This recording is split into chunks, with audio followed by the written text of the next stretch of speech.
Children like 11-year-old Manisha Crenshaw, who was killed by gang-fueled gunfire in San Bernardino last year, in her own home, as she and her sister were simply making dinner. Children like 6-year-old Azael Cruz from Monterrey, who was also killed at home by a stray bullet. Children like Joshua Lopez Gill, who just 1 year out of elementary school was murdered by a 13-year-old classmate affiliated with a street gang in Oakland. These are tragic tales. And each one of these children died for the same senseless reason. They were, as Monterey's Deputy Police Chief Kelly McMillan put it, I think this is really, really interesting, and I quote, "The children were killed because they were unlucky to be caught between two groups of young men who simply don't like each other, who, if challenged on the point, would doubtless be unable to describe the source or reason for their hatred." And think about those words for just a minute. I think they're absolutely true and very, very telling. So how do we honor these victims? How do we hold their killers accountable? And how do we prevent future tragedy? Well, these questions can't be answered easily, and they can't be answered quickly. But we can, and we must begin to answer them by coming together, by sharing what we've learned, and by being clear about what's working, and also being clear about what we need to improve. Now, for me, combating gang violence and helping children who have been exposed to such violence has been both a personal and a professional concern for decades. As a prosecutor, as a judge, as a U.S. attorney, and as the Deputy Attorney General, addressing the causes and remedying the consequences of violence was at the forefront of my work. Today, as an Attorney General and as a parent, it remains a top priority. It is also a top priority for this administration.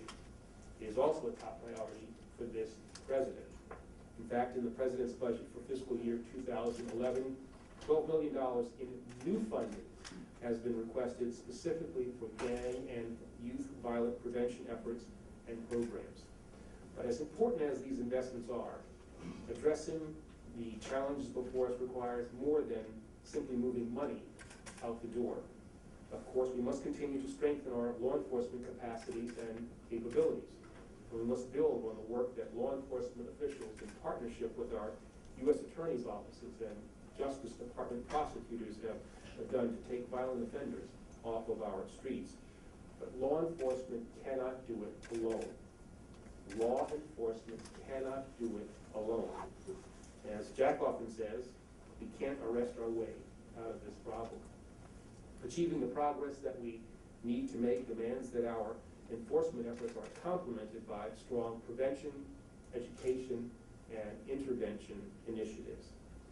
Putting gangs out of business and providing young people with opportunities to improve their lives will take time. It will also take unprecedented community-wide cooperation. We need to find ways to help young people resist the allures of gangs through programs like Ceasefire, Peacekeepers, and Youth Corps. And we need more of the citywide task forces that have been so successful in San Jose, Santa Rosa, and in other cities. We also need more programs like Summer Nightlights, which Mayor Villaraigosa established in Los Angeles. Last year, I had the chance to see this initiative in action. They are literally turning the lights on in parks where crimes often occur and offering recreational, educational, and artistic activities. This approach is having a very positive effect, and it's an example of the innovative approaches that I think we all have to consider and that we all have to adopt. We also must develop more evidence-based strategies for combating crime and use data to target our police efforts in hotspots of criminal activity. We also need to engage in more non-traditional crime fighters. And that's exactly what they are, non-traditional crime fighters. More public health officials, parents, and teachers. More nonprofit and faith-based groups, and more young people. Again, these are all these non-traditional crime fighters. A teacher is a crime fighter, and we have to start to understand that. Finally, we need to focus greater attention on early childhood experiences, and specifically on the impact of childhood exposure to violence. Last fall, the Justice Department released findings from our national survey on children exposed to violence, the first comprehensive look at children as victims and witnesses of crime, abuse, and violence from infancy to age 17. The survey concluded that most children are exposed to violence in their daily lives. It was a wake-up call for the department, and I know for many of you as well. The study found, for example, that the majority of our kids, more than 60%, have been exposed to crime, abuse, and violence. Think about that, 60%. What kind of a nation allows that kind of a number to exist? 60%. 2 in 5 children have experienced direct violence more than once over the course of a year, and nearly 3 in 10 were assaulted at least once in that period. 10% of children have suffered some form of abuse or neglect, and 1 in 16 has been victimized sexually. These are unacceptable numbers. We have to commit ourselves as a nation to doing something about it. Not 5 years from now, not 10 years from now, but right now. In measuring indirect exposure, the study found that 1 in 4 children have witnessed a violent act, with many seeing one family member assault another. This problem affects each one of us, and effectively addressing it must become our shared concern and our shared cause. But the good news is that today, I think there's good reason for optimism. Research has shown that early intervention is effective in countering the effects of violence. Quality programs have shown clear benefits in enhancing resiliency and fostering healthy child development, benefits that extend to children who have suffered from frequent exposures to violence. In other words, it is still within our power, within your power, to help the kids who need us most. At the Department of Justice, we have made a historic commitment to this work. I'm proud that for the first time, the department is directing resources for the express purpose of reducing childhood exposure to violence and raising awareness of its ramifications, advancing scientific inquiry on its causes and its characteristics, and of course, countering its negative impact. Last month, we announced that $5 million in grants would be awarded under the Children's Exposure to Violence Initiative by this fall. And the administration's budget request for the next fiscal year includes an additional $37 million to help us provide critical resources, research, and services for communities nationwide.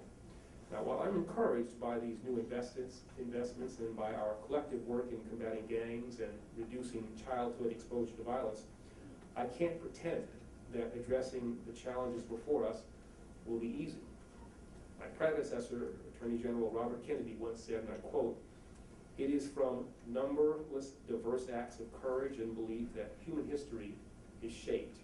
Each time a man stands up for an ideal or acts to improve the lot of others or strikes out against injustice, he sends forth a tiny ripple of hope," unquote. Today, as I look around this room, I can't help but keenly be aware that each one of you has set forth many, many ripples of hope. By your actions, you have demonstrated your commitment to solving a problem that, simply put, will determine the future course of our country. Together, I believe we can write a bold new chapter in our American history. And I believe that we can transform our nation for the better, one city, one community, and one child at a time. And so, let us begin. Thank you.